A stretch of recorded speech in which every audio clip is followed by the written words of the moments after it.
would like first to give my thanks to Honorable Ambassador, His Excellency Mr. Sheikh Mohammed Belaluddin. Sir, you had not given only to have arranging this event. I think you had just opening an example for everybody how it could be done. And today I am here. Here most of the people who are here, my very old friends, some are 10 years, 20 years. The reason I am here because I want to create an example, and I always believe to creating an example and follow it up. So I think, sir, you had created an example to how we can communicate, dialogue to our clients, to our associates, and make things more better. I will give the presentations, but as sir said that it's more about having dialogue questions, so you feel free to ask me any kind of questions after my presentations. I will try to make it little short because I think many of the faces knows more than me all these things what I am going to tell about here. So let me start from here.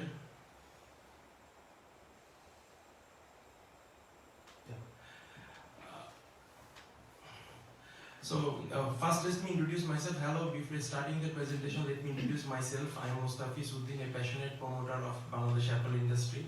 I am a promoter of all kinds of sustainable and transparent initiatives. I am also owner of Denim Expert Limited, which is a garments manufacturing factory, and I am also founder and CEO of Bangladesh Apparel Exchange. Later on, I will tell you about my initiatives and my organizations. Before starting this, I would like to tell you, I'm quite often traveling, and people say to me I'm mostly on the flight than land. I just arrived 1 hour before in Mexico, and directly I'm here. So I quite often fly a lot, and people ask to me, if I ask to the people in Mexico or Austria or some of the places where people are not as familiar with Bangladesh, I ask them, oh, can you tell me something about Bangladesh? So people say to me, it's a poor country in Southeast Asia. It's a country with the natural disasters, and finally it added the Rana Plaza. But how many of us present really know the true story of Bangladesh and this thriving apparel industry? About Bangladesh, I would like to tell you some words. You obviously know this. Bangladesh is the largest delta in the world, located between China and India. It's the home of mangrove forest and Royal Bengal tiger, a nation which fought for the language on 1st February 1952, and the UN announced this date as an International Mother Language Day. A nation which sacrificed a life more than 3 million for the independence, and a nation which is 47 years old. A home of 160 million people from different religions living in a communal harmony. An economic growth of 7.5%, and at the end of the day, we had been sheltering 1.1 million Rohingya refugees. Even our country itself is struggling for its own economy. I think as Bangladesh had created a huge example of humanity by giving a shelter of this refugee, and I'm really proud for that. Now let's take a deeper look of our apparel industry. This is a brief you can see over there. We are the second largest producer in the whole world. We are the largest denim and jeans supplier in Europe. We are the leading eco-friendly apparel manufacturer. We are the safest in the world, and we are one of the most transparent industry of the world. And we are the ratified 5 ILO convention in the first year of our independence, and 2 of other were signed respectively 1998 and 2001. Totally ratified 7 out of the 8. This is a brief about, I'll just go for a quick. This is just an overview. You can see we are $30.61 billion industry in 2007. Our contribution in the GDP raising 14%. 83 of our total income of the export is coming from this industry. So it's a huge, important industry. And on the graph you can see how we are growing from, we started 1984, and then 2017-18 we already crossed $36 billion. So this is a graph chart over there. Now I'm going to show to you how this industry is transformed. So there are 6 points over here: safety, worker rights, worker well-being, transparency, environment, technology. So sustainability, those are the points I'm going to explain to you on my next slide, and you will have idea of which area we had improved what. So basically, you all know about our safety reform, and we have 3 initiatives for that: Accord Alliance and National Initiative.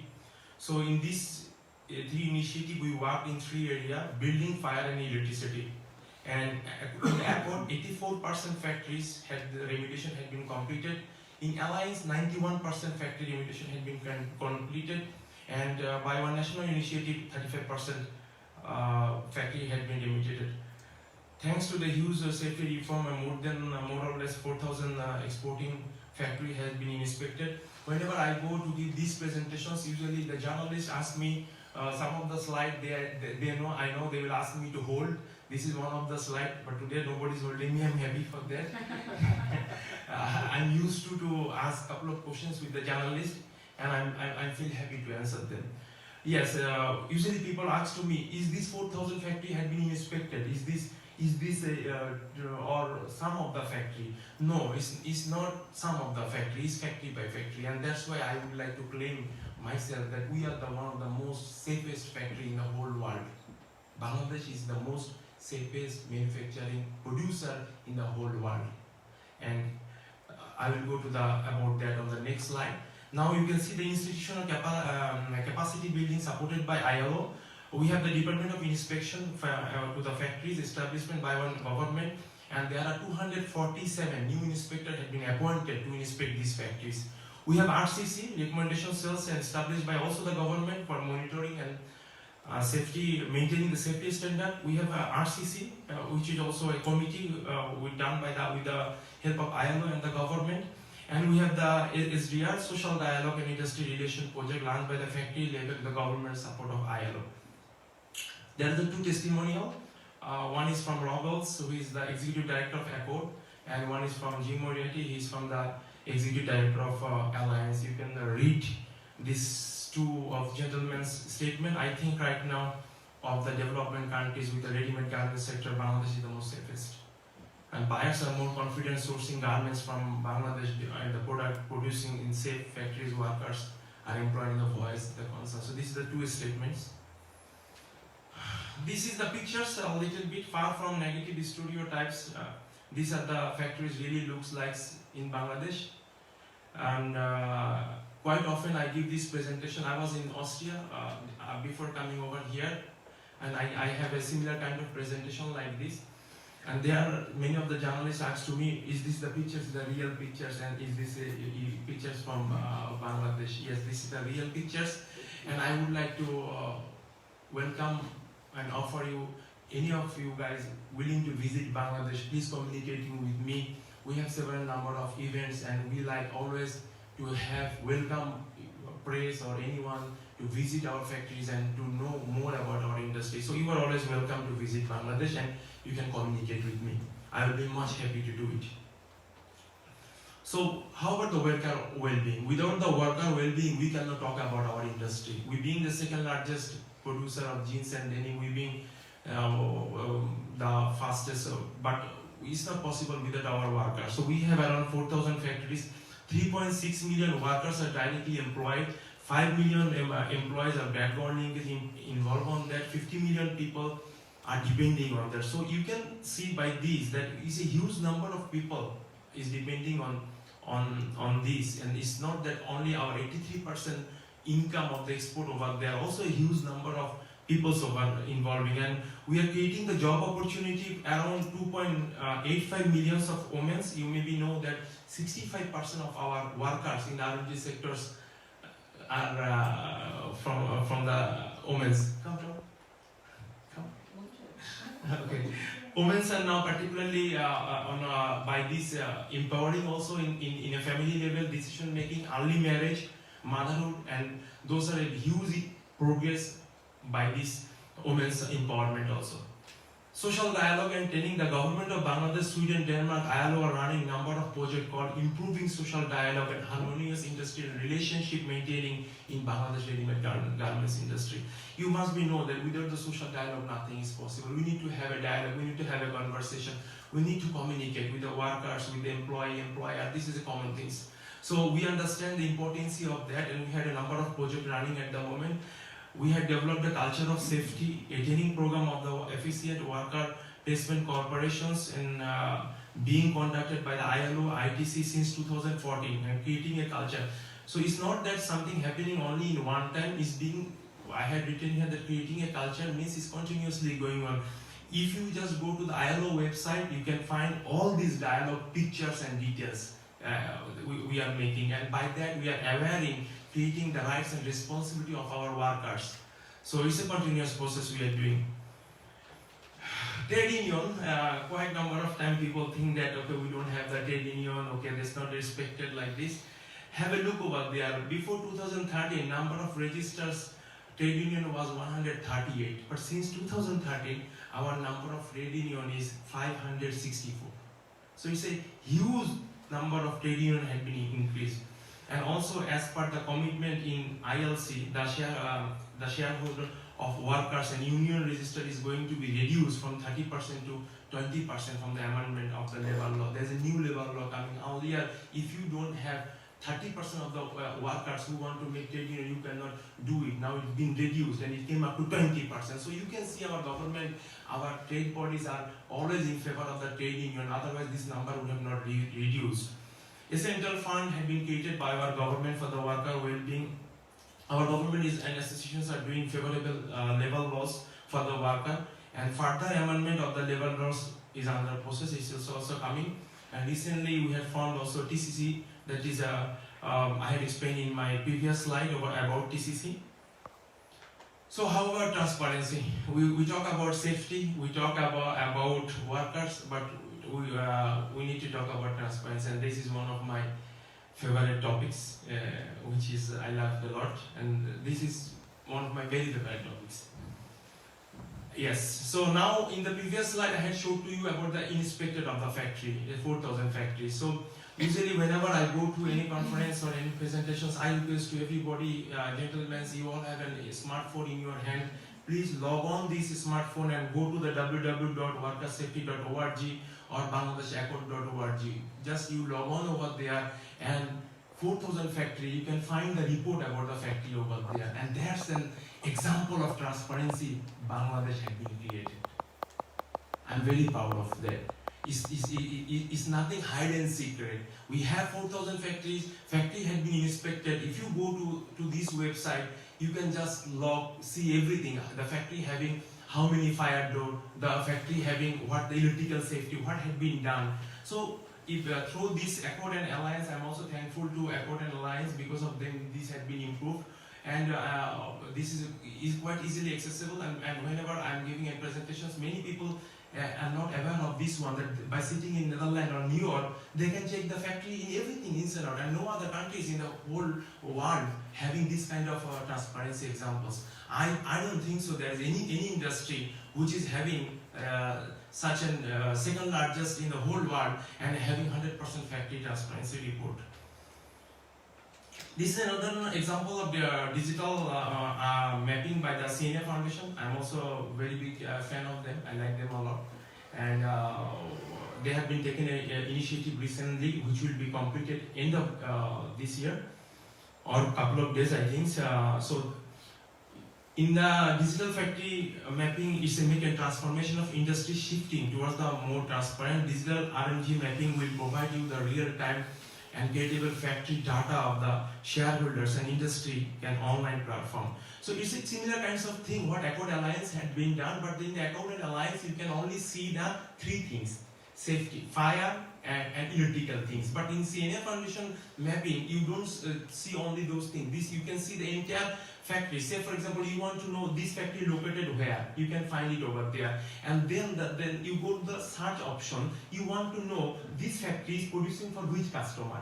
You can find it that also. How many workers are there? He's exporting where? It's not only by the digital mapping. You will only find the factory's location. This is the entire thing. So this is one step ahead than the Accord and Alliance website.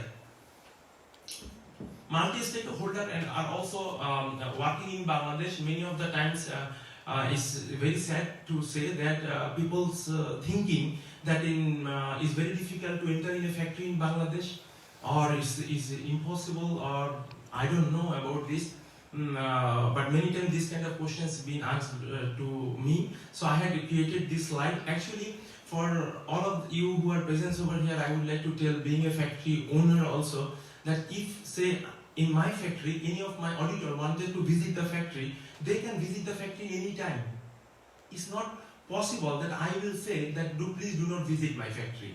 I'm inspected by my buyer, whoever I am working, obviously, and then also these all international stakeholders, SEDEX, RAP, these people's ETI are visiting the factories, and they are not asking permission to us, or they are not need anything. So, gentlemen, this is a great initiative of transparency, and I would like to proud to say you this, that many times people have been feeling that okay, Bangladesh having sweet shop kinds of thing, can we enter there, can we do that? It's not in that way. So you can see all these organizations, they are quite often doing the things. I'm also happy to see Mr. Baptik over here. Maybe don't think that you are here, that's why it is here. He's also in my previous presentation, and all my presentations always goes Facebook. What will be happen over there? What is the benefits over there? Through you, I would like to tell, we have to stop thinking about benefits. Benefits for own organizations, and benefit for ourselves. We have to work as our Honorable Ambassador, His Excellency Mr. Belal had said, that we need to work as a collaboratively, we need to work as a how we can change this industry. So, Sustainable Apparel Coalition runs the HEAP Index. Companies can analyze the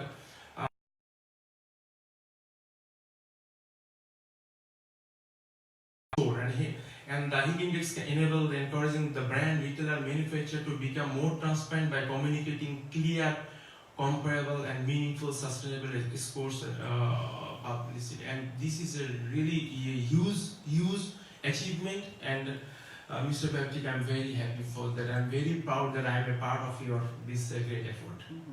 Everywhere I say the same, but today you are sitting in front of me, it makes me a little different. So how about the sustainability, transparency? We talk about transparency, so we talk about safety, worker, but we can't do this business without the sustainability. Sustainability is a part of the things. Quite often when I showed these presentations, journalists ask me to stop. Why? Because many of people, we don't know about this achievement. 7 of the world top 10 lead platinum factories are located in Bangladesh. How many of you knows this one in this room?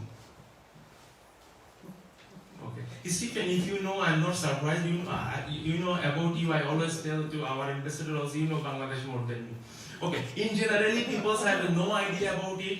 We have people thinking that we have in studio kinds of thing. But if you look into this chart, number 1 in the world, number 2nd, number 3rd, all from Bangladesh, and I'm very proud to say that 73 LEED certified factories are there, 20 gold, 20 platinum, 41 gold, and 320 more factories are in the pipeline. This is the most important things.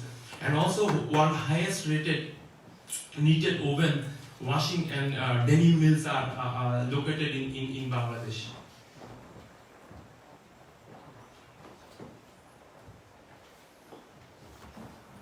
So how can we change the mentality of these stereotypes thinking to over there?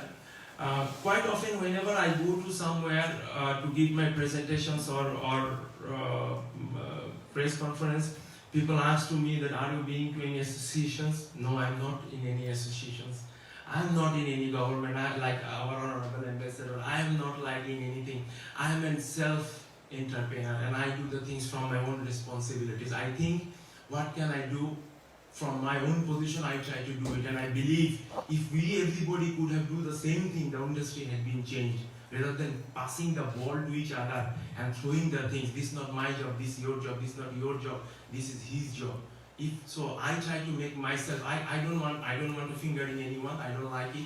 I don't want to here to tell who is whose job, but this is my job. So I would like to now show to you some of the initiative what I am doing myself to make this industry more meaningful, sustainable and transparent. This is Sustainable Apparel Forum, which the way of making sustainability easier. I have started this first initiative conference in 17 May 2007, focused on the sustainability. There was 1,023 visitors, 195 companies and 18 countries had been attended in my first conference. I am going to launch my second conference in 2019 November.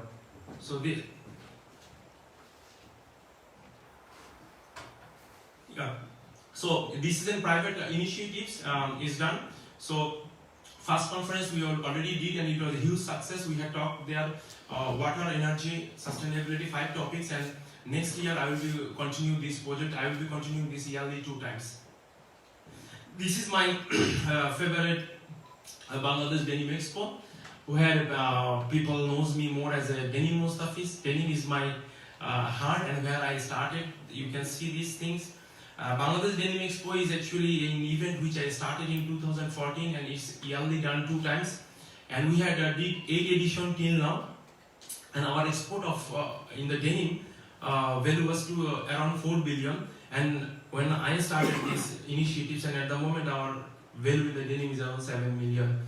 Quite often I get a lot of inspiration from the people that after I started this initiative, the denim becoming more and more export earned over there. So one of the major important things, if you look into the Denim Expo over there, I'm always ahead.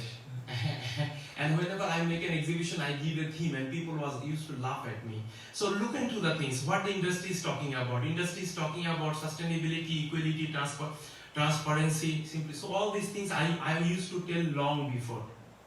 So this is the example of this. In 2014, when I started, so I had given the theme of transparency. And then people used to ask me, how can a name of an exhibition could be transparency? But when I see now all the big industry players are talking about transparency, I feel so proud of myself. The next time I start to talk about equality. It was also 2015, then people asked me, the exhibition name is equality, so how this could be done? But now I can see gender equality, all kind of equality we are talking about. And our next exhibition is happening 7th and 8th May. There I had given the name of simplicity. Simplicity means please stop making things complex, make it simple. We don't need to communicate the simple things in a very critical way. We all know what is our responsibilities. Sometimes we talk about no PP, no waters, okay, this is this, we know sustainability, but at the end of the day, it's all about the simple equation. So simplicity makes the things in a very simple way to communicate to the consumer, to the brand, to the all over the people, where we all can understand, get the same message. So we have given the name of the exhibition is simplicity. So I started as in the speech of our Honorable Ambassador was talking about the digital interruption. So I started this initiative 2014 in the Denim Expo. Then I thought, okay, in sustainability I should be doing separate. I started doing any individual event in sustainability. Then I started technology. So I started to talk about fashion technology, and I'm quite happy, Honorable Ambassador, to see in latest IF conversation also there was a topic of this. But Your Excellency, if you look about this topic was 2 years before I had been discussing in Bangladesh. So I feel many proud sitting in Bangladesh. I'm talking the things in 2-3 years before. This gives me a lot of pride. When I came here, my Honorable Ambassador asked me, he was so tired, 18-19 hours travel, you were here. So, but you see now I'm so fresh. Do you think that I'm traveling 34-37 hours? Do you feel like this? No. Because I love my work, I enjoy, I see you guys, you all came here, it gives me a very different feeling, and that is my willpower. People ask to me, I go sometime Munich or Frankfurt from overnight, and the same flight, cabin crew asks to me, you are going back now again in the same flight? I said yes. So it's my inspiration is always people and love of all of you, and this drives me to make things much more better. So if you see the Bangladesh Fashionology Summit, this is a technology advance is a great way of present the SDGs goal, and technology is important for us to improving the lead time and all these things. So our first summit was 17 speaker I had. Then it was the first ever fashion technology summit in Bangladesh. But the good thing is, this time in April it will be 10 times bigger than what I had did first time. 10 times bigger. I have full of surprise, but I'm not going to tell it over here.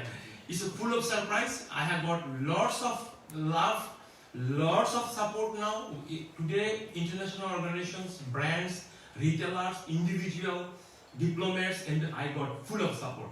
2014 I started doing all these kind of things. People used to tell to me, oh, what happened? Sometimes I was thinking, okay, maybe I stop all these things, better concentrate my own business, making one by one factory. By the way, I'm not a very big factory owner. Sometimes people thinking, oh, he may be having 10 factory or not. It's not about quantity, it's about the quality. And that's what I work for. Yes, I can produce for a very nice brand, an ethical brand, sustainable brand, people who are produce goods in a safe working condition. And that's what we are proudly say, we are not here for quantity, we are here for quality. So Bangladesh Technology Summit, we been to happen next year also, in April. So in 2019, I have 4 events. April 10 will be Bangladesh Denim Expo, and along with that, we will having Bangladesh Technology Summit, and in November 2019, we will have Bangladesh Denim Expo. Along with that, we will have Sustainable Apparel Forum, because most of the people traveling from Europe, I want to make their time meaningful. So different event, I don't want to do it. I want to make it a jointly over there. And this is my initiative in 2019 and 2020. I have much more bigger plan, but that I cannot tell here. Then you will laugh at me. Anyway, apart from all this initiative, I also help people. If you want to do anything transparency or anything sustainability, I am there. But don't think I'm an event management guy. I'm an event management company. I don't do any commercial event. But if somebody want to do anything betterment for the human being or the industry, I do support. So Sustainable Apparel, we have a program arranged by the Dutch Embassy. I was associated over there. I'm also part of Dhaka Apparel Summit, which has been organized by Bangladesh government and the BGMEA. It is the most biggest event in Bangladesh in terms of apparels. And I also arranged a Denim Innovation Night. It's more about a fashion show, a catwalk show over there. So I do myself individual event, and also I do associate with the people. Say for example, any of you wanted to make any event in Bangladesh in terms of sustainability or transparency, for this I'm the one who will be always helping you. Okay. It's finished, everything is finished. I had explained to you. I came the last part of my presentation, and this is the 5 topics I'm going to tell to you now. What many of the people sometimes like, sometimes don't like, but I am here to talk about. I'm very famous for speaking what I like to speak, and I'm here also today for the same reason. So we have 5 challenges. I had before coming over here, I have a quite huge number of social media followers, and today when I came to Amritsar Schiphol Airport, and I had given a post, and I got around 600 private messages. So this means you will able to attend to the program today. I said no, I will able to attend program there. Then I asked people, okay, I'm going to talk about the challenges, and what do you think about challenges? What I should speak about the challenges Bangladesh is facing. Many times people said a lot of things which I cannot tell anybody, and many times also they said something which nobody wanted to speak, but I feel these challenges are really meaningful. So one of the challenges is about the wages versus prices. As our Honorable Ambassador has said, $98 or whatever the prices had been given, that's not still enough, or it can be more. Your Excellency, I am a factory owner. I can only tell about myself. I can only tell you my true experiences. I had tell every time, I'm not here to promote any brand or an organization or anything. I am a self-entrepreneur. I can tell to you, I also want to pay more. Believe me. Go to my factory, check with my workers, go to there. I love to do it also. But Your Excellency, if I'm not getting the money, from where I will give it? Where? How? In a legal way, in an honest way, it's not possible. So I would like to tell to you, we also feel our wages, whatever we have, we should increase more. We want to increase more, but at the same time, it should be also sustainable way also. So looks to the graphics over there. In 2011 to 2018, in US, the price had been decreased 6.83%. And in Europe, price had been decreased by 7.33%. And you can see this on my last presentation, many of the journalists asked me, where you find data, where you find data. Please go to the log on www.eurostar.com .com, and then you will find all these informations over there about these presentations. So on one hand, our prices are decreasing, Your Excellency, 7%, 8%, and look into the wages. Our wages was $37 and it's becoming to $97 at the moment. So it has been increased by 263%. So I would like to ask you, do you think that is it a sustainable way? If we talk about the sustainability, every single shareholder, stakeholder of this platform or these things should be sustainable also. I'm telling to you, I'm very honest guy. I'm proud of my honesty, and I can really claim myself on that. I'm telling to you, I don't know about others, I don't know about everything. I like to pay more, but I need to also. I cannot get money from nowhere else to give it and do it. So our prices are decreasing and our wages are increasing. We need here some sustainability also. We need to have some balancing way that we can afford to pay more to our workers, which we love to do it also.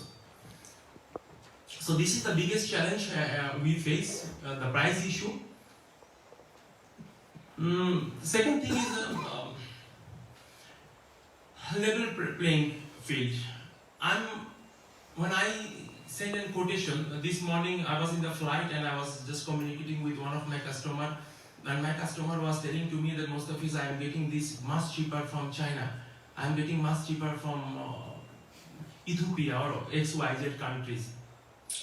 We all know that this is a fair trade, open trade industry, and we are ready to face the competition. We don't want any unfair or any help from anyone. What we want, as in from Bangladesh, is we want a level playing field. What is the level playing field means that whatever the rules, regulations, and systems being imposed to Bangladesh apparel industry, we like to see that also implement to our competitor also. Then also having the level playing kinds of thing. You had been asking me to having boxing with this gentleman, and you hold my one hand and his two hands, so he will be always punching me over there. So we expect a level playing field from everybody. We like challenge. We started our industry from a very small things. We had Rana Plaza 2014. We had overcome and we stand up and we came up ourselves as a nation, as an industry.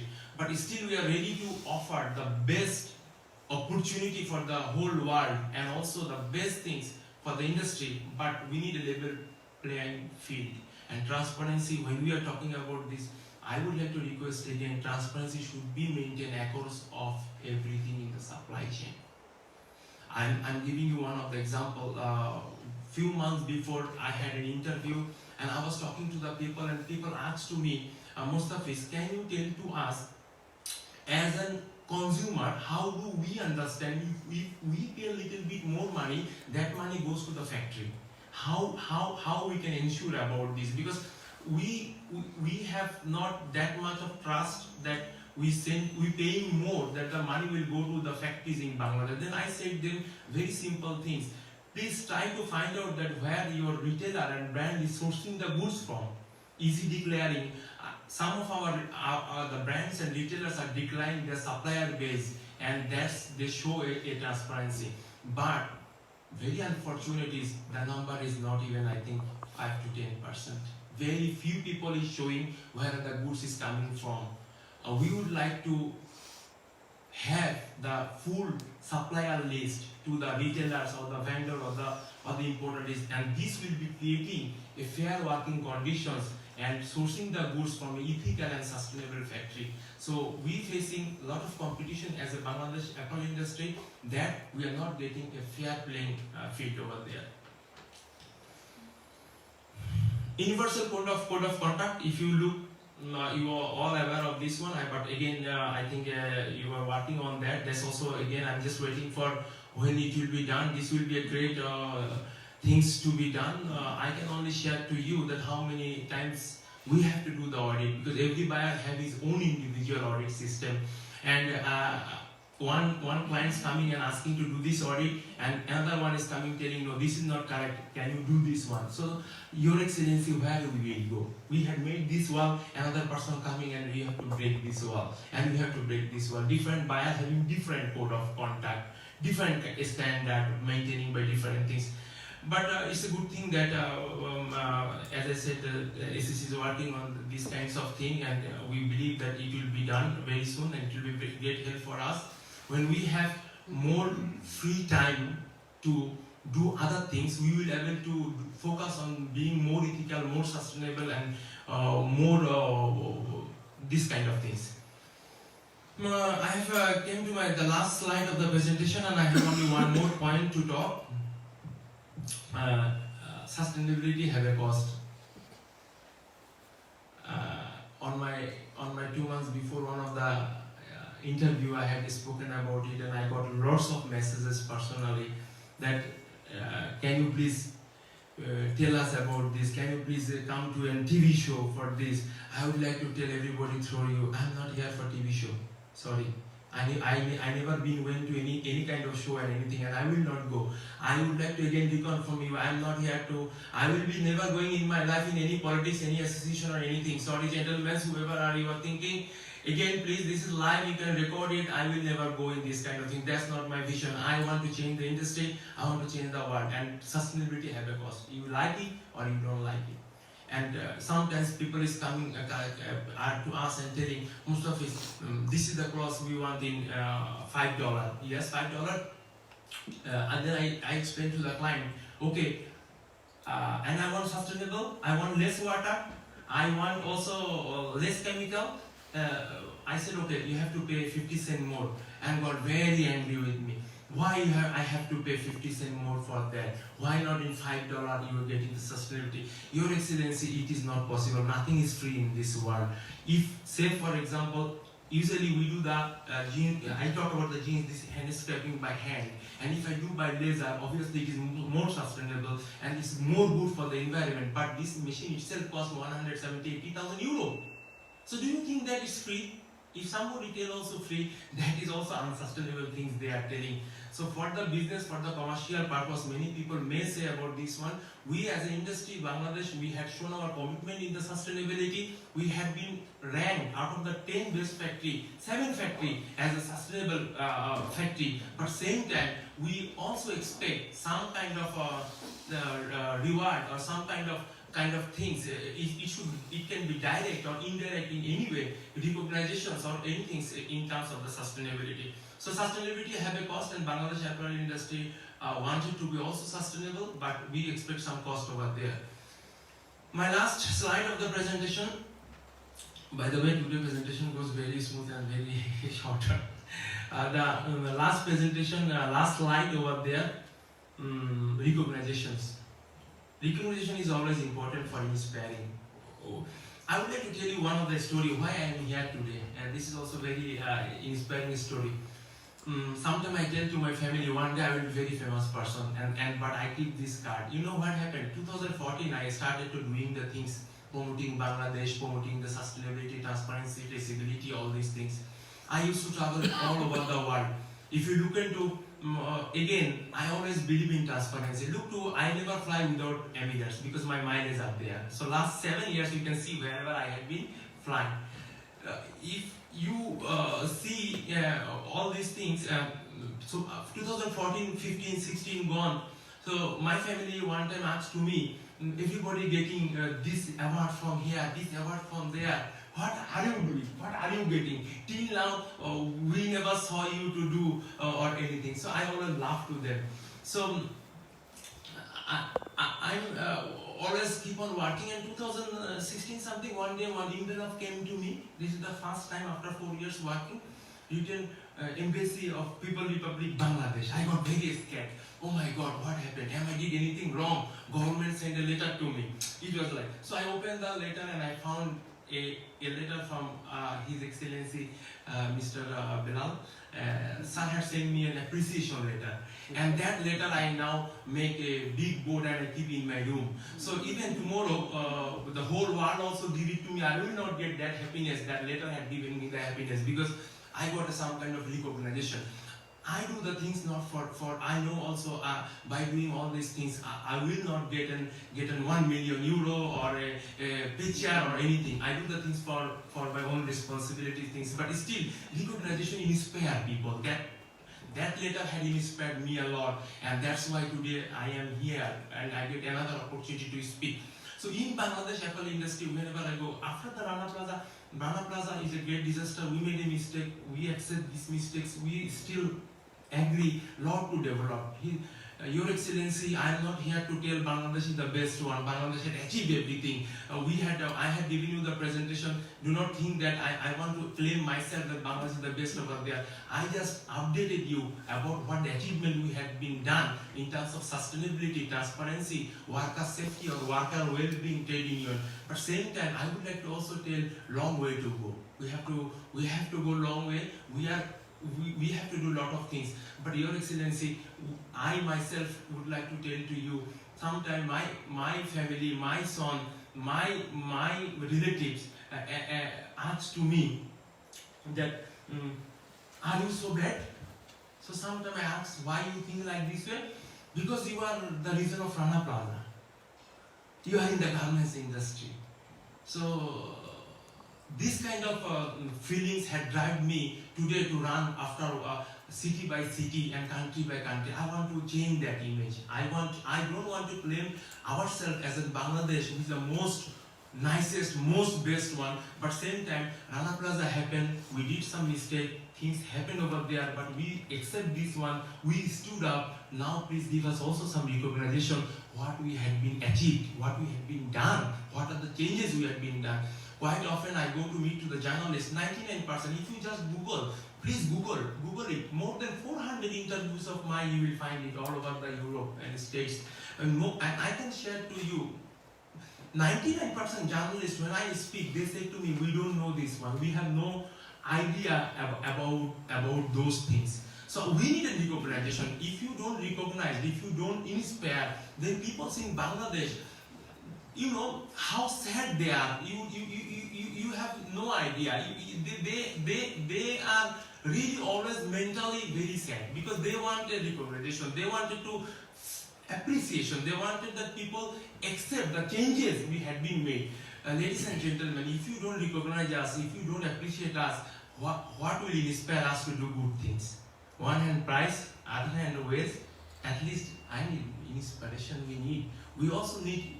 We did something wrong, things happen, but we accept the mistakes and we are ready to change ourselves. So whenever I go to any places of the world, I feel myself that I am not being recognized. Don't we the second largest manufacturer in the whole world? Don't we doing anything good? Don't we do any good things apart from things? Don't we look after 65% women are working in this industry? Don't you creating the job opportunity? Don't you creating the empowering of the women, early child? This is your agendas only. Early child, early marriage. We are also implementing all these things. PACT is working in Bangladesh. There are several programs working. IFIC is working in Bangladesh. ILO is working in Bangladesh. ILO having big office, 15 employees are over there. So I would like to request to all of you is recognition is very important, and wherever I go, anywhere in the world, I feel myself so small and I feel myself that I'm a criminal. And that's the impression I get from the people. I'm not criminal, we are not criminal. That's not the true things. Please punish us for what we are doing, but also don't punish us what we are not doing it also. So that will be our challenges, because I feel myself when I talk to the people are really demotivated over in Bangladesh. Really demotivated. Thank you. That's the end of the things. If you have any questions, you can ask to me.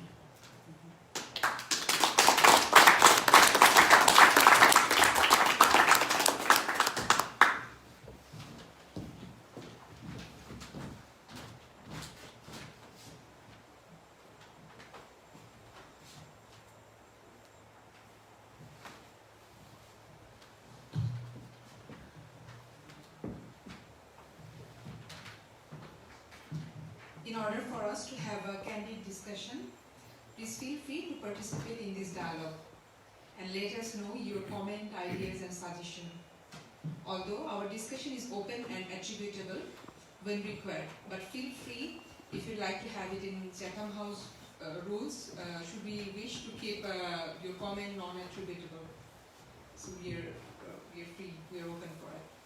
So please give your name and affiliation and brief introduction on your engagement with Bangladesh before asking the question. So the floor is open.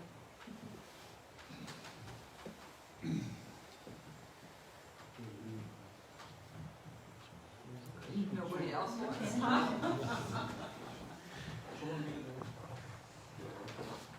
Okay. I'm Jossiber, and I'm working for the Ministry of Foreign Affairs, and I deal there with labor rights in global supply chains, and I've been involved with the garment sector in Bangladesh, I would say since 5 years, since the Rana Plaza disaster. And so I worked closely as an advisor for Minister Plume, who is, I think, considered, can really be considered as a friend of Bangladesh. I'm happy to say that also our current minister, Minister Sigrid Kaag, wants to continue this agenda for a sustainable textile sector worldwide. Mr. Uddin, thank you for your very good speech and for speaking to our heart. You're touching our emotions, and that's also always a sign of a good speaker. Because it's not only about business, it's also about sharing an emotion for the good. And I can feel it in your speech, and I could also feel it in Mr. Bella's words when he spoke about the wages in the garment sector. I recognize all the 5 points that you mentioned, and you are right to ask for recognition of all the improvements that the sector made, and there has been huge improvements in the RMG sector in Bangladesh. You mentioned all the improvements in the safety conditions. You mentioned the Bangladeshi Accord, the Alliance, the ILO project. You also mentioned the project initiated by the Netherlands for responsible sourcing. Yeah. I was there during that conference in 2016. Oh. I think I can call myself one of the initiators of that conference, which also touched some sensitive points. Because I think that was the first time that so clearly the data that you also present here about the gap between the price and the wages that should be paid to the workers were made clear. In the Netherlands, at that time, Minister Plume also mentioned this issue, and she was mentioned in the Bangladesh media with a big line, "Give them a living wage." And it's this article, I can show it to you later, that I keep with me since that moment in my work bag every day. So that's my personal stimulus to keep fighting for living wages in the garment sector in Bangladesh. And one of the ways I try to work on this is by through our responsible business conduct covenant in the textile sector in the Netherlands. This covenant does indeed give this list of producers. We are 100% transparent, the Dutch members of this covenant. Living wage is one of the ambitions of this covenant, and we all know, we all realize that you have to combine the social dialogue of workers with their employers with what we call a sourcing dialogue. It cannot be a separate affair. They need to be combined in a certain process. I'm totally with you when you make the plea for a price for the products that enable the producers to pay higher wages. So we're on the same page in that respect. We are working on our side of the supply chain on the issue, and you work on your side. There is, although I want to express my recognition, I also have a certain plea or a request, I would say. Maybe you have heard about the questions that have been asked in Parliament last week. These questions refer to a certain threat that the Bangladesh Accord might have to finish its work by the end of November. And many brands were a member of the Bangladesh Accord that has been doing such marvelous work in Bangladesh. They fear now that the final steps that still have to be taken by the Bangladesh Accord had to accomplish its work and to hand over in a gradual way their work to the government of Bangladesh in the form of the remediation coordination cell. Yeah. Minister Kaag also expressed her concern in Parliament, and we really hope that a solution can be found before the 30th of November. So that's what I wanted to say. With all the recognition that you asked for. All right?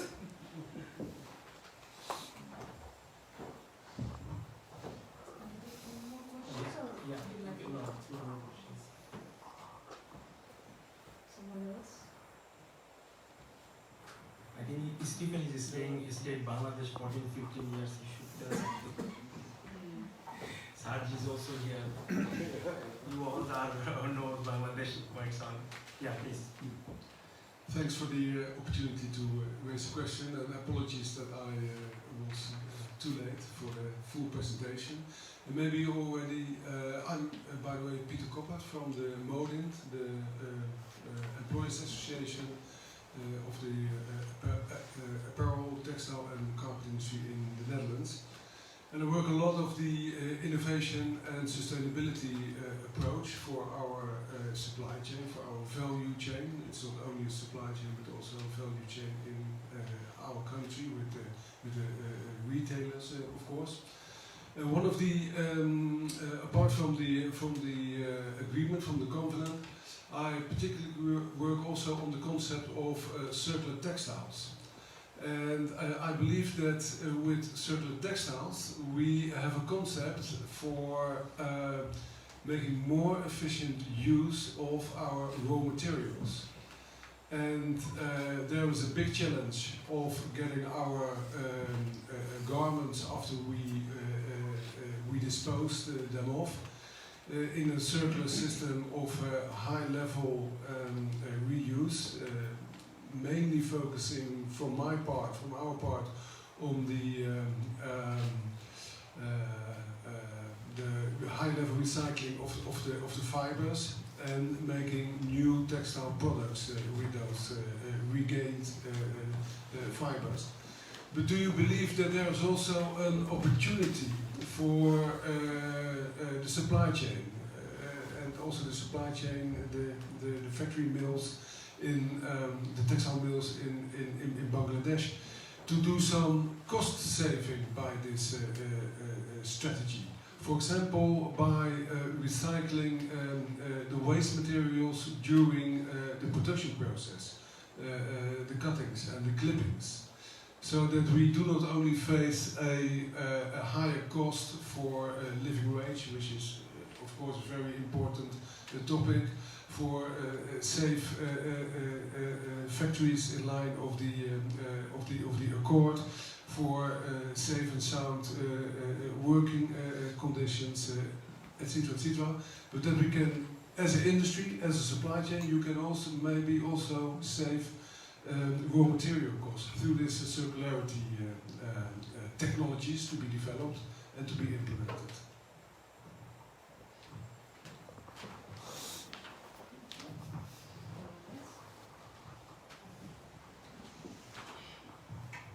Hi, my name is Fleur Meerman. I work for the Dutch Agreement on Sustainable Garments and Textiles, or the Covenant.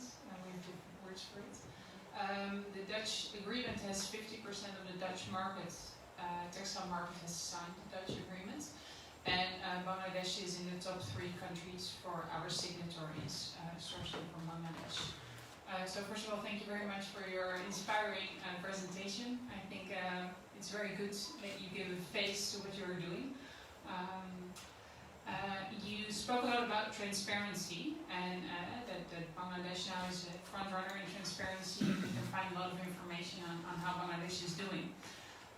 Can you share with us how you think this will develop now, maybe with the knowledge that the Bangladesh Accord might have to leave Bangladesh? So how do you think this transparency will continue, maybe without the Bangladesh Accord being there? And what kind of role do you see for maybe factory owners or the BGMA, can you give your thoughts on how you think the transition will go?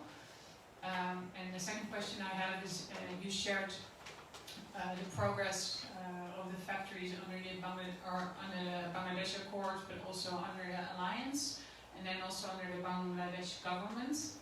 And you indicated that the Bangladesh, the slide that you showed with the progress, so I thought you said maybe 87% was the Bangladesh Accord, Alliance 91, I think, and you said 35% for National Initiative, yeah. Yeah. Do you feel that the percentage from the government side will go up, or what is needed to make that percentage go up as well? Okay.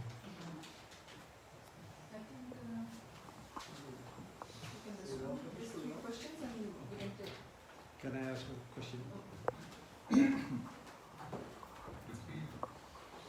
Good evening, I'm Peter Verbeek, and I'm the chairman of the VIVO in Holland. That is an importers association, and importers are also having a role in this situation. Importers have a long time experience in importing from the Far East, and they have built relationships with factories for a long time.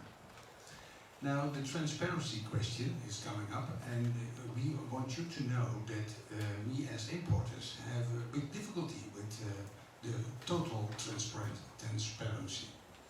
We would like to have a kind of middle system where we can both get our information and that we can get a confirmation that goods are produced in a good and a sustainable way, and also with the correct code of conduct. But if it is all open, what is our situation? We think that our business model is on the street. We have to give all our information to everybody who wants to have it. Even people are promoting that we have to put the name of the factory into the government. Where are we staying then? So we think that we as an importers association want a fair solution, what can be workable for all parties, but what still leaves the importing business intact. So that is where we are fighting for, and I thank you for your warm speech and things you have talked about, and that is exactly what we are telling to our customers, and say, people, if you want to have more sustainability and you want to have more progress, then pay a little more. And then that is always a difficult question, especially because the retail is under a lot of pressure, We have now a lot of internet shops and so on. So they are all in a difficult position and want to try to also get hold of their situation and their business model. But it means that I think that it will be very important for the world that we will activate the public, that they know what they are doing, that they know how they can contribute to a better world. And that is now in the let's say in the mouth they say yes, of course we are very concerned, and yes we do, but then we are going to buy, and where do we buy? We buy at the cheapest places where we can get the goods, and that is not always what is the right way to get everything forward. So I think to invest in the public opinion is very important, and this should also be a strong way to get in the better direction. Thank you.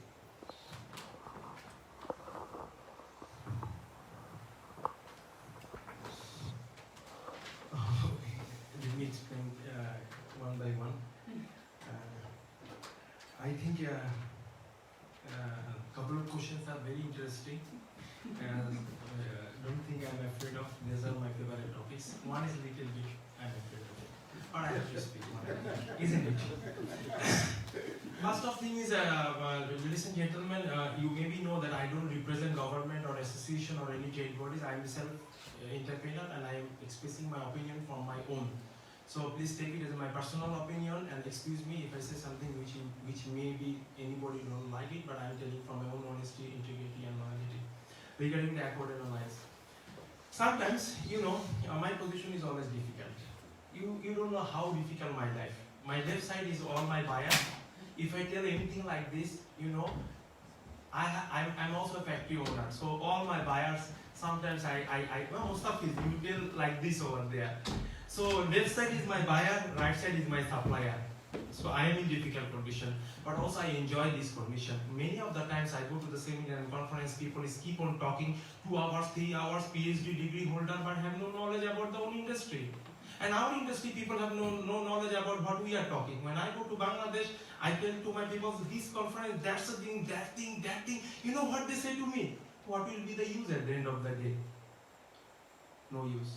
No price, nothing. So it's very difficult to convince them and convey this one. So according to the Accord Alliance, sometimes people think that my factory had no remediations because I always speak very good about them. Ladies and gentlemen, www.accord.org, you go to the expert. I also have a big remediation work. It's not that way that I don't have to do. Mr. Sarge was here, he's from CBI.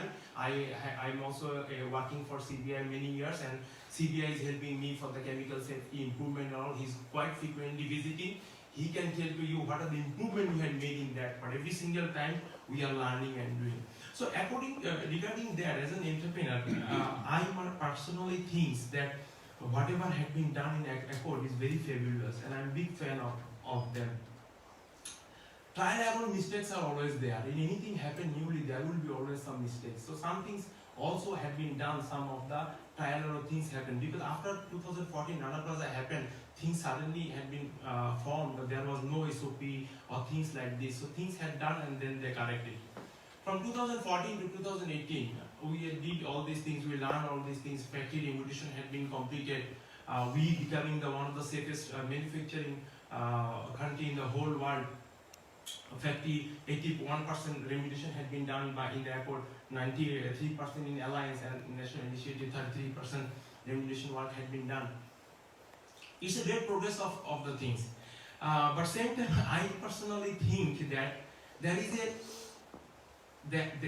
is a way of when my teacher is teaching me the swimming and I want to learn the swimming, once I learn the swimming, I also need to swim by myself.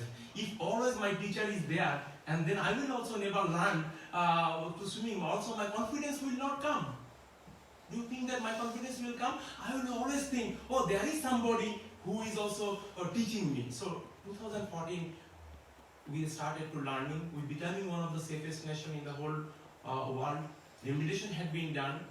I personally think that we had been learned many things. We have been enhanced those changes. We don't know fire safety, litigation safety, but we had learned those mistakes and we also corrected this. That's why the Honorable Excellency 81% remediation had been done. Well, the second part of the things, as you had also said that in the Netherlands Parliament it was a concern, handover process, or how it should be handover, how it should be continue, how this initiative is not spoiled after Accord and Alliance had been stopped. The initiative had not stopped is very important, and I personally think I also agree with it. All in a sudden it will be not possible to stop it. But for your information, we had found RCC, and RCC is taking over the things. And I believe myself that obviously some monitoring or some follow-up is needed. It's not possible that today is everything is stopped, tomorrow things will be very good. I personally don't think in that way. But same time, I also don't think that way. It's a solution that you teach me how to cooking and every day you come to teach me the cooking. I think there should be some balance. This is my way of thinking according to the Accord and Alliance. And so my second question is, you have been asked about the circularity and circular fashions over there. Sorry, can I ask Yeah, a follow-up please. question? Because I understand what you say, but then what do you think is needed for this handover to happen? Like as a factory owner, what do you think is important? Because now, for example, for the Bangladesh report, it seems like on the 30th of November, the accord will go out of Bangladesh. So what is needed for that So sort of we transition? for the transition, we have already formed remediation cells by our government. You have been also seen in my presentation that 243 new inspectors have been appointed for that. Our government and institutions had already made the RCC, and RCC is taking over the things from the accord. So that's I think that the team is there and then they can take it over, but it should continue. I mean, I as a factory owner thinks my very honest opinion, and I don't know what will be happen for this opinion, but still I like to tell this one. I think this initiative, this action should go on.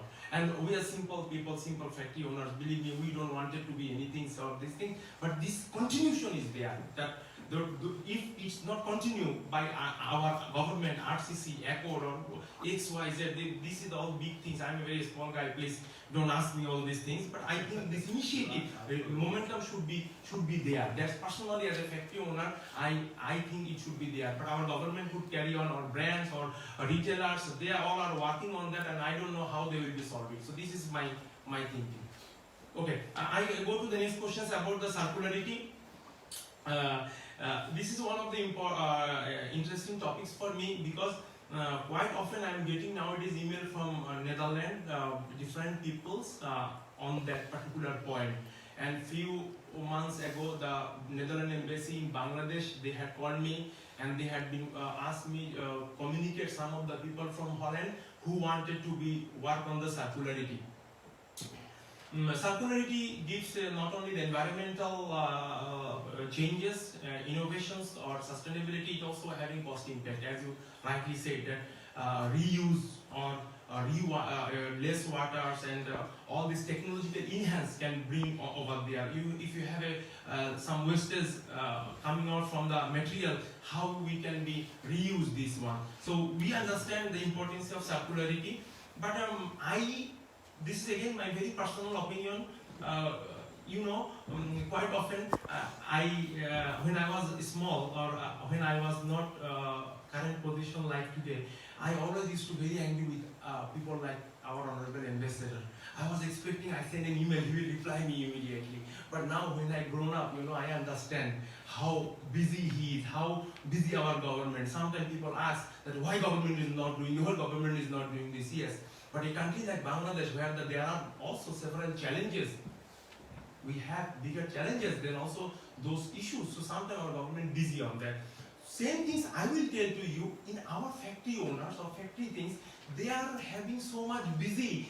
Last 3-4 years to gone in Accord and Alliance. remediation, safety, and all these kinds of things. Cannot sit in the chair itself. Easy going. Then come to sustainability. Now we are behind on that. Then coming to the price. So, if I tell you that will be completely lying, in circumstances we are having in 4,000 factories, we less get the opportunity to talk about the circularity. Whenever I wanted to talk to the people, they say, I am having this, few days ago, wages increase, then these issues was there. So when I received all these kinds of information, I hardly get opportunity to serve them, but don't get disappointed, there is a good news. I am now thinking, how can I integrate the circularity in Bangladesh without involving more to the factory owners and factory types of things. So the Fashionology Summit I am going to do the next April. There I am going to invite Your Excellency 10 best technological innovation company from the world, and they will be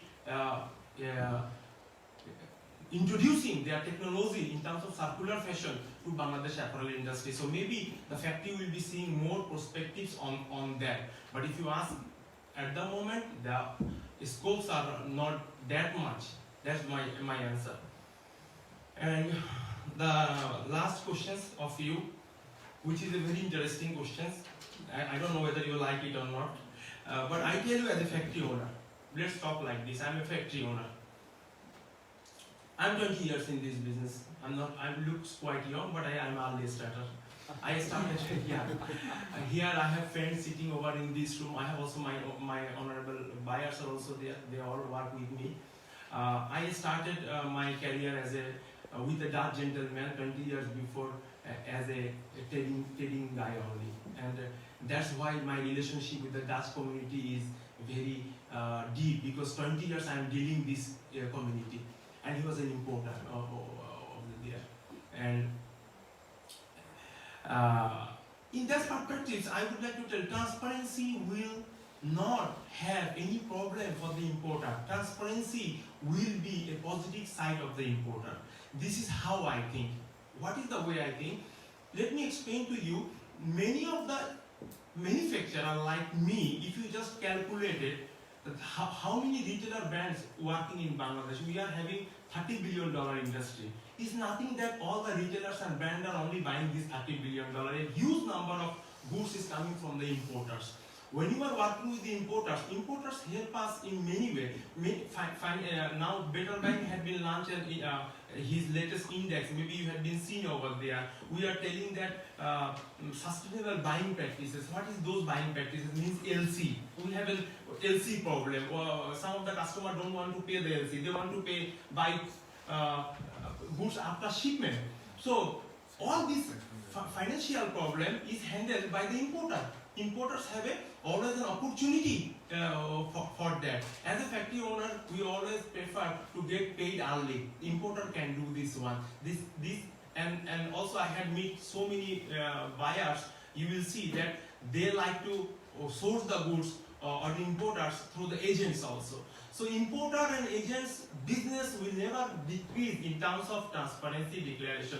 Obviously, in the entire value chain, it started from the traceability. If you talk about yarn, if you talk about fabrics, from where it is coming, if we expecting those things from our retailers, that they should have mentioned everything in the label, that where the yarn is coming from, where the thread is coming from.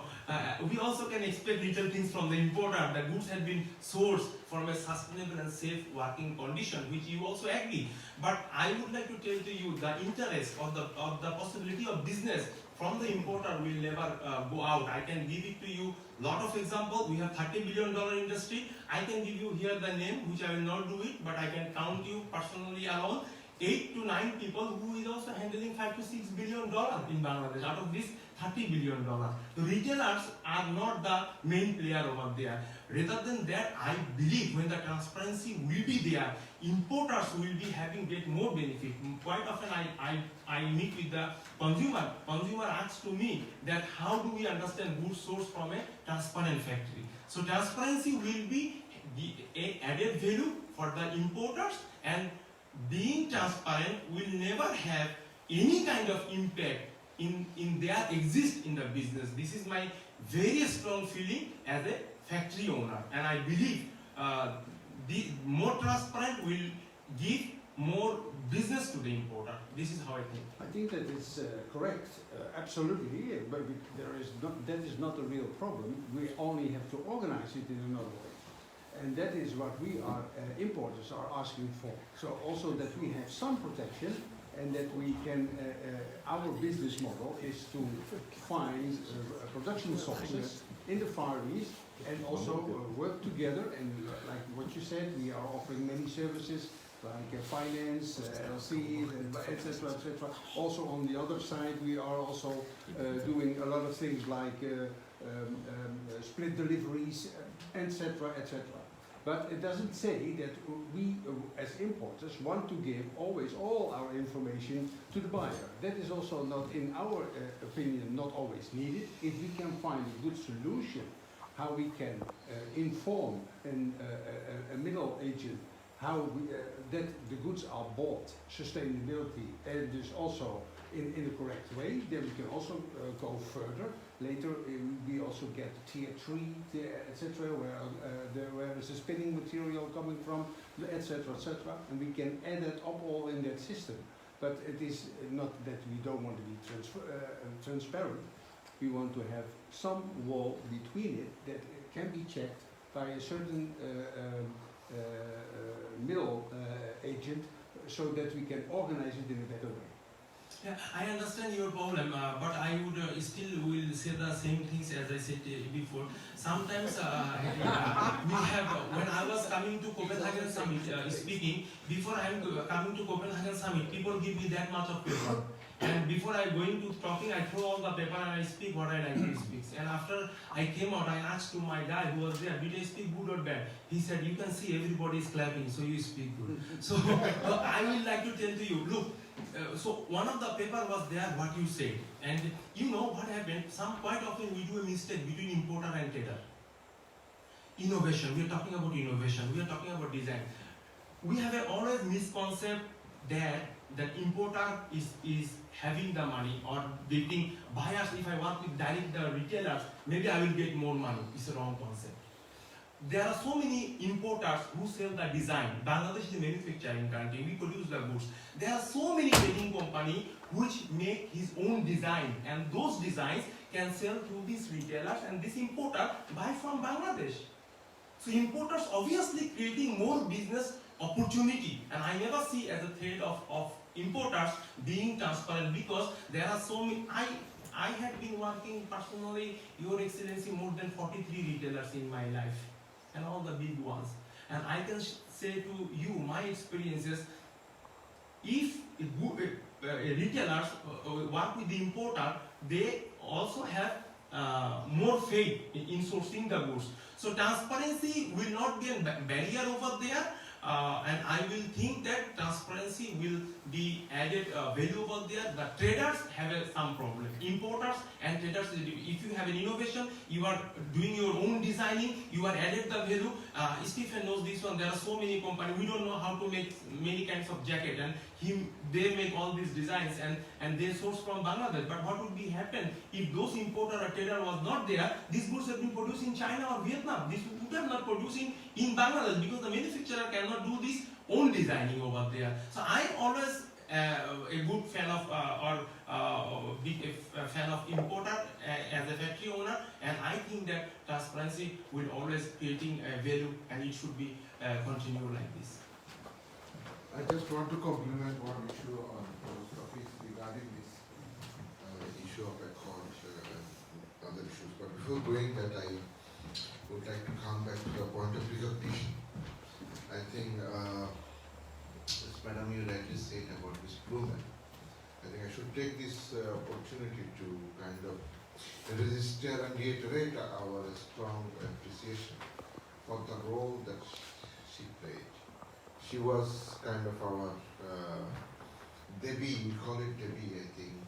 Her and after Anakla, the whole world was chasing after us. He is the only one who was stand to protect us. And through her, the whole Netherlands. So we remain immensely grateful to that. And this is why we were excited to see that Mr. Kag is going. And getting a sense of what she has been doing till she was appointed. I think we are really, really very encouraged to see and hope that we'll have to have some kind of continuation of what Mr. Plewman so famously left legacy in Bangladesh. And as a follow-up to that, on the questions of accord, please don't think that the end of number is the end of accord or something.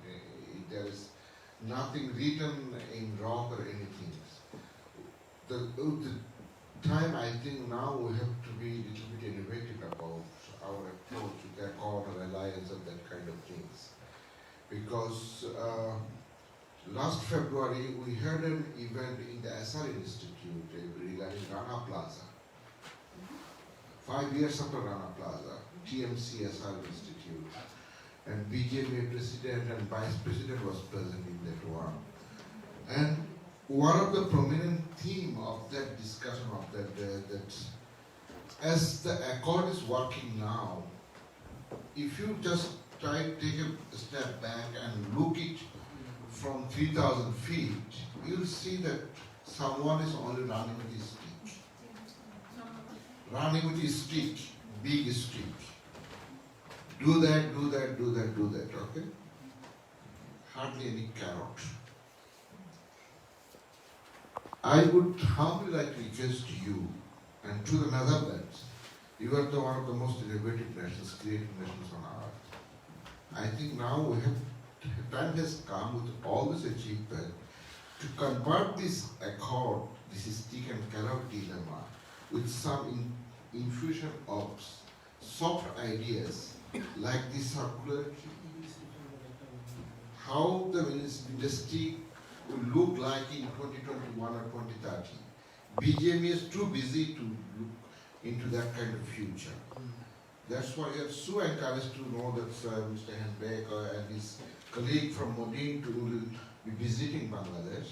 And we'd like to see that organizations like Modin and others really engage with BJP, BKME and others and try to give us kind of a vision as to how this industry should look like in 2030, 2025.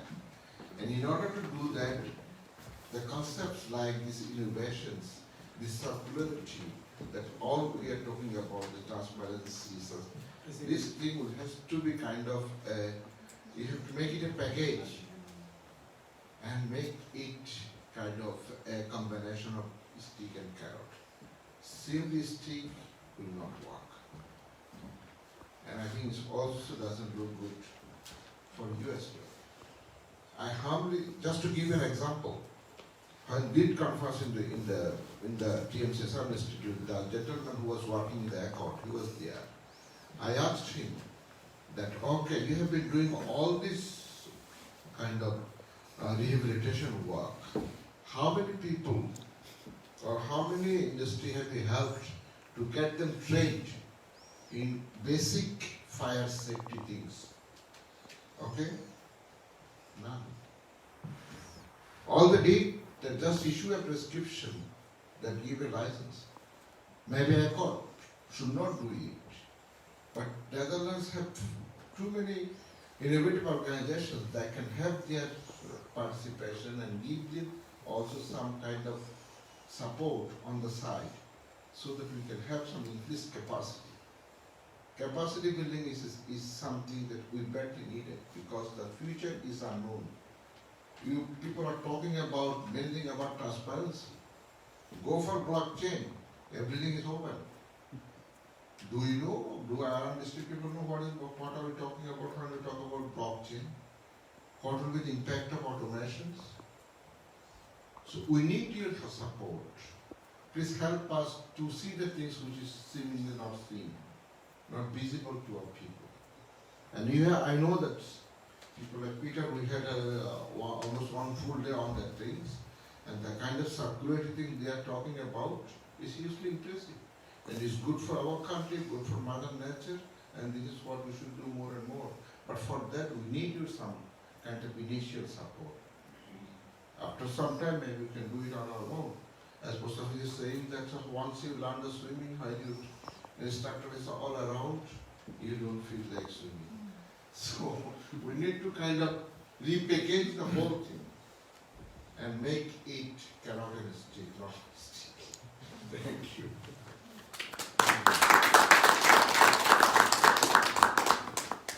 So we can take more one or two questions if you are Before we interested. go for dinner.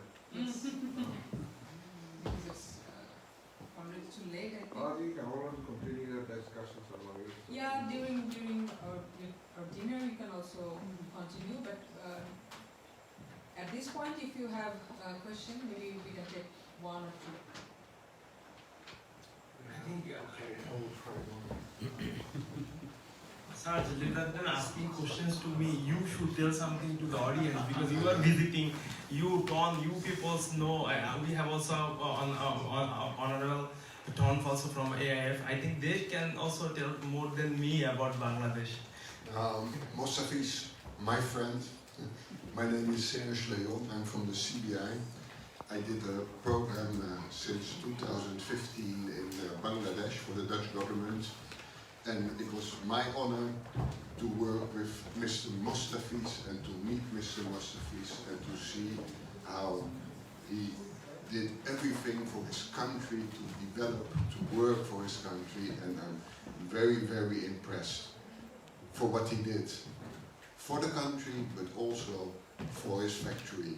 I visited many times, and I worked not with Mr. Mostafiz, but with his team, which is a very motivated team, and they do everything. Whatever you ask, they did into perfect. And this is, was fantastic. But a question. Yes. With pleasure. With pleasure. Yeah.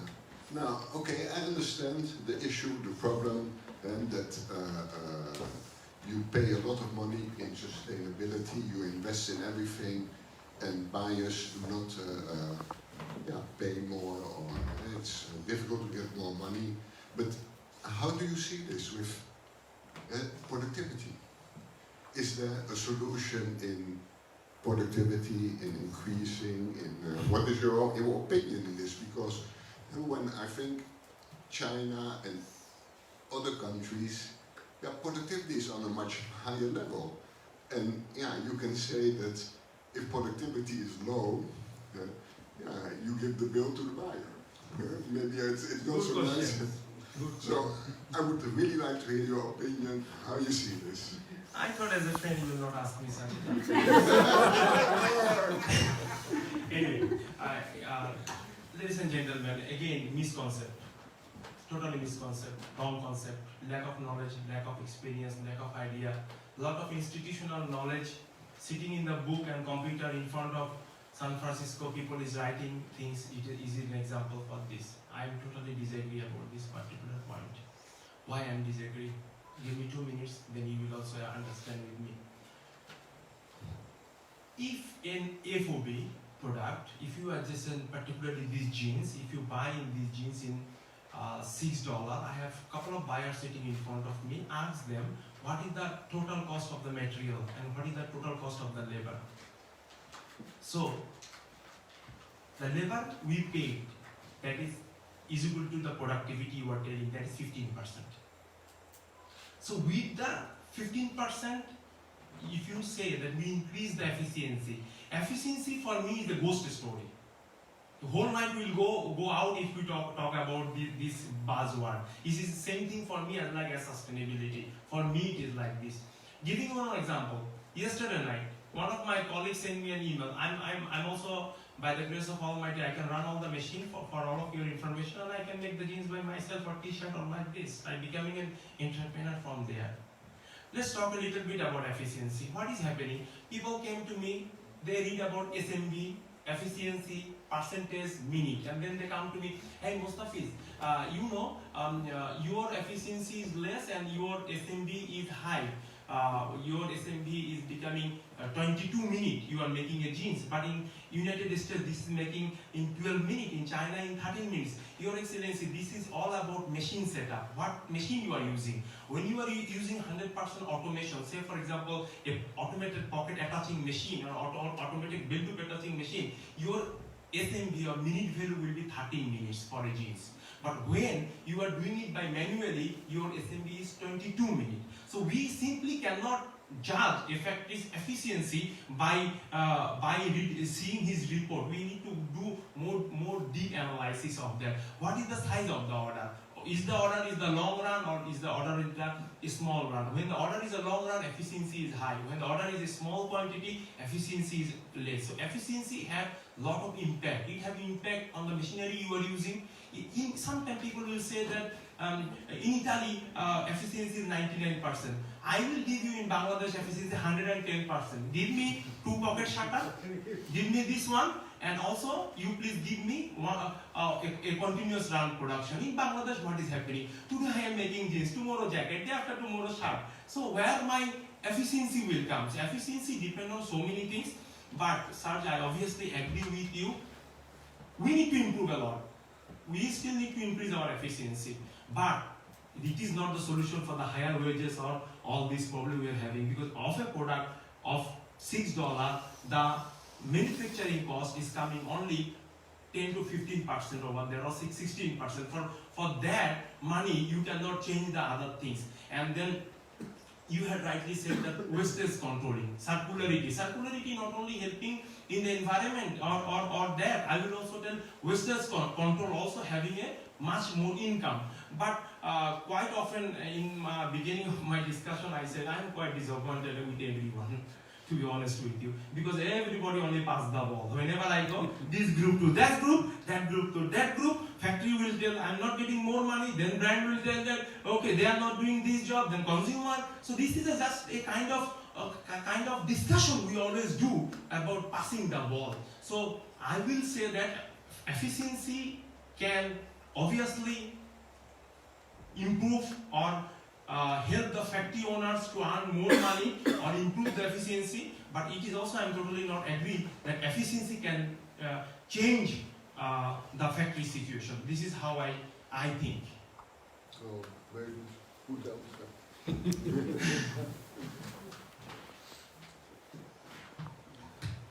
Thank you, Mr. Uddin, for your very informative presentation, and welcome back to the question and answer session. I believe through your presentation and explanation, our audience got a clear picture about the scenario of our apparel industry. Thank you for your cooperation.